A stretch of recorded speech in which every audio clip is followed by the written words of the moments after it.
Hello everyone. आज हम कक्षा 3 के हिंदी विषय के उप विषय शेखी बाज मक्खी के बारे में पढ़ेंगे। तो बच्चों, आज हम किसके बारे में पढ़ने वाले हैं? हमारे उप विषय शेखी बाज मक्खी के बारे में। तो चलिए हम अपने पहले प्रश्न की तरफ चलते हैं। ऐसे दो जानवरों के नाम लिखिए जो जंगल में रहते हैं। तो बच्चों, हमें यहाँ पे किन्हीं भी ऐसे दो जानवरों के नाम लिखने हैं जो जंगल में रहते हैं। तो हमने क्या किया, यहाँ पे लिखा हाथी और शेर, क्योंकि हाथी और शेर दोनों कहाँ पे रहते हैं बच्चों? जंगल में रहते हैं। आप यहाँ पे किन्हीं भी दो जानवरों के नाम जो जंगल में रहते हैं लिख सकते हैं। जैसे मैंने यहाँ लिखा हाथी और शेर। अब हम चलते हैं अपने प्रश्न संख्या 2 की तरफ। ऐसे दो जानवरों के नाम लिखिए जो पानी में रहते हैं। तो बच्चों, पानी में रहने वाले जानवर कौन कौन से हैं? मछली और कछुआ।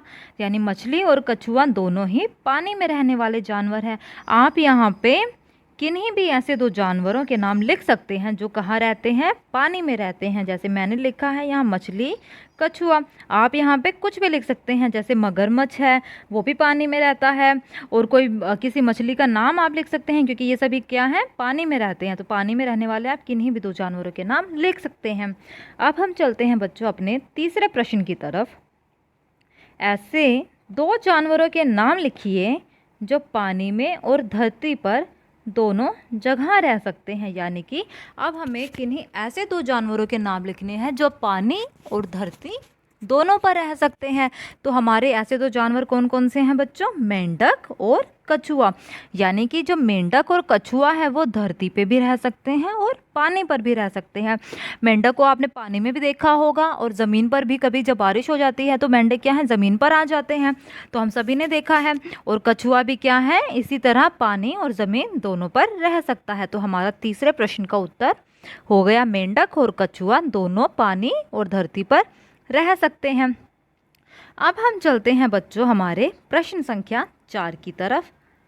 शेखी बाज मक्खी कहानी में जो पात्र आपको सबसे अच्छा लगा उसका नाम और वह क्यों अच्छा लगा अपनी कॉपी में लिखिए। तो बच्चों, आपको यहाँ पे क्या करना है, जो शेखी बाज कहानी थी, शेखी बाज मक्खी की जो कहानी थी, उसमें आपको जो पात्र सबसे ज़्यादा अच्छा लगा उसका नाम आपको लिखना है और वो आपको क्यों अच्छा लगा ये भी बताना है।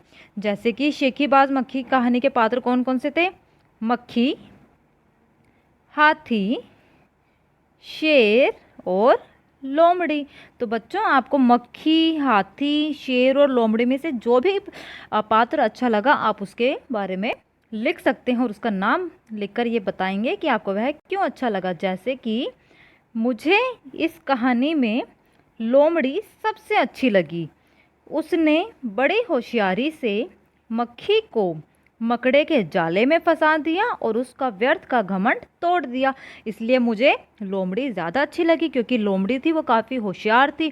उसने बड़ी होशियारी से, जो मक्खी थी जो हमेशा अपनी शेखी अपनी बड़ाई करती रहती थी, उसको बड़ी चालाकी से, होशियारी से मकड़े के जाले में फंसा दिया और उसका जो घमंड था वो तोड़ दिया। इसलिए मुझे लोमड़ी ज़्यादा पसंद आई। इसलिए मेरा जो मनपसंद का जो पात्र है वो कौन सी है? लोमड़ी। आपको बच्चों यहाँ जो पात्र सबसे अच्छा लगा हो उसका नाम और वो क्यों अच्छा लगा यहाँ आप लिख सकते हैं। ठीक है। अब हम चलते हैं अपने अगले प्रश्न की तरफ। प्रश्न संख्या 5। आज आपने भोजन में क्या क्या खाया?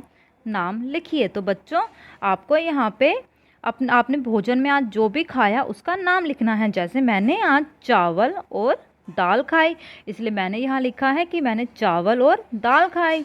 आप यहाँ पे किन्हीं भी दो भोजन के नाम जो मतलब जो भी आपने आज खाया है उनके नाम लिख सकते हैं। ठीक है। अब चलते हैं बच्चों आज के अगले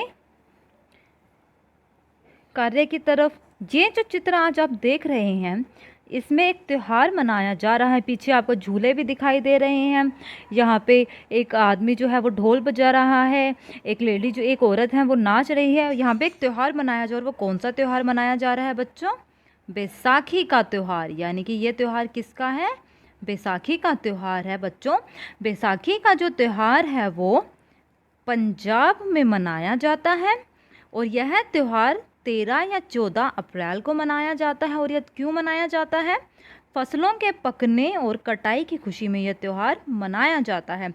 यानी कि बच्चों, बैसाखी का जो त्यौहार है वो कहाँ मनाया जाता है? पंजाब में 13 या 14 अप्रैल को। और ये क्यों मनाया जाता है? क्योंकि जो फसलें पक जाती हैं उनकी कटाई की खुशी में ये त्यौहार मनाया जाता है।